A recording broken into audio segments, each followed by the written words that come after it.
Alright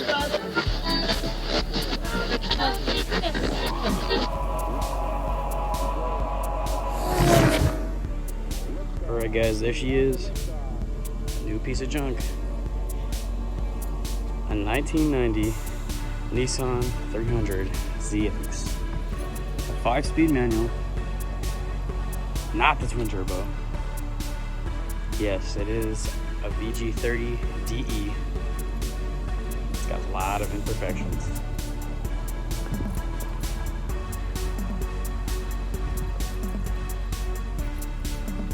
A lot.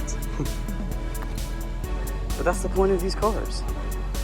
See, I got this car because this one, it's well known, it's popular, but it's also a money pit and a challenge. Because the reason why it's a money pit is because so many things break. There's so many imperfections about such a perfect looking car. But we're gonna make that better. I charged up a battery, which is the correct size battery. It's 24F, threw it in, and power comes on. I also drained out all the old oil, and that was some pretty good looking oil for how old it was. It's been sitting for 5 years, so it was looking pretty good, not milky. So no metallic material inside the oil. It's looking pretty nice. Also drained out the coolant.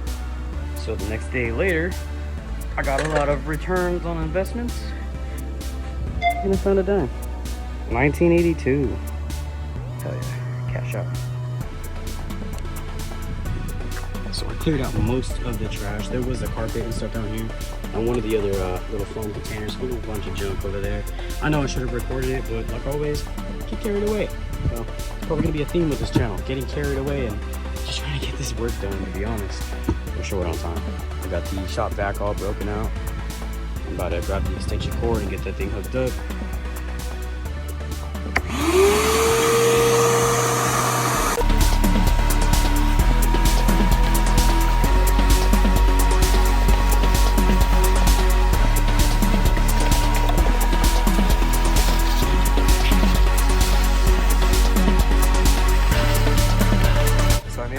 Parts store to get some hose clamps and some fuel hose, so that way I can replace these lines right here, old corroded lines for the fuel filter. So we got some new hoses on the fuel filter, fuel supply, and a fuel return.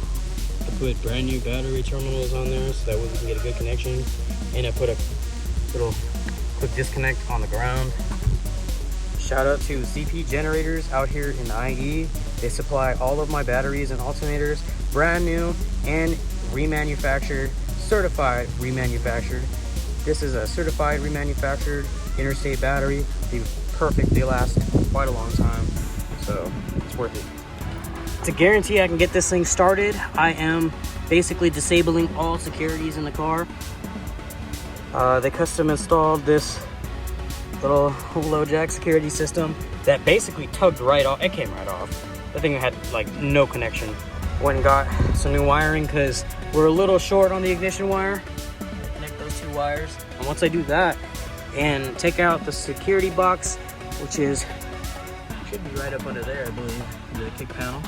I take that out and I should be able to start this thing. I just finished soldering the ignition wire back together, and honestly, the 10 gauge I got, it's not the correct internal wires. They're not fine enough wires, the copper wires themselves, so I just recycled what was already there with the low jack. But the only difference is that they cold soldered, and when they cold soldered, they used oversized, the wrong size couplers. Like, these are too big. These are for actually like 8 and 6 gauge, and that's on essentially a 12 and 10 gauge setup. Now everything is soldered in, hot soldered, heat shrunk, sealed up, ain't going nowhere. Some other wires hanging out. They don't look like they've been messed with, so good to go. Now I'm gonna hop on the other side and take out that security box. Oh, I also forgot to mention, I ripped this out of the main relay box. It was hooked up to the relay spot for the alarm / security relay little section, but that's only a 4-port relay, and this is 5 essentially. This this one that was attached to up here. It's attached up there, and these were slotted into the 4 slots on the relay box. So I'm gonna figure out how I can get the original relay or just bypass it using basically just these wires alone. This thing is not the greatest in interior. On the dash, I do have a replacement for that part, but I need to find an outright entire dash replacement. The carpets are okay. Actually, not too bad. The rear seat, gonna go. These front seats are gonna go too. Time to clean out all the junk. Got a little bucket right here to throw everything in. As you can see, I've already been pretty busy filling it up.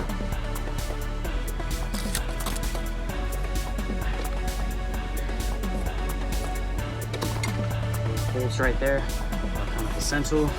Kind of, they are. For this right here, 4 of them.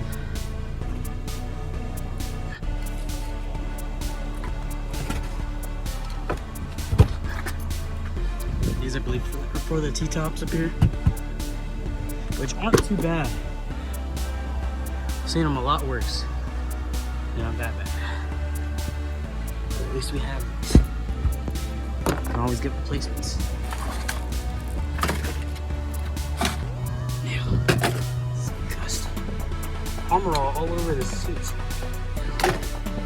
That front seat is like stuck in that position. I got the seat up. Started taking some of the trash out. That looks to be something for the stereo. Yeah. Well, kind of looks like an XLR. I don't think it is. Then you have opponent left-right audio. Back here, take the seats out. They look like they're already almost ready to pop out.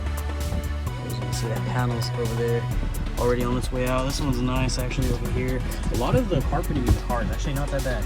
Stains you can't recover right there. The seats and stuff, you can always pop some new ones or buy like better quality ones. You know what I mean? The ones that aren't as torn up. But replacing these things can be a bit more hard to find.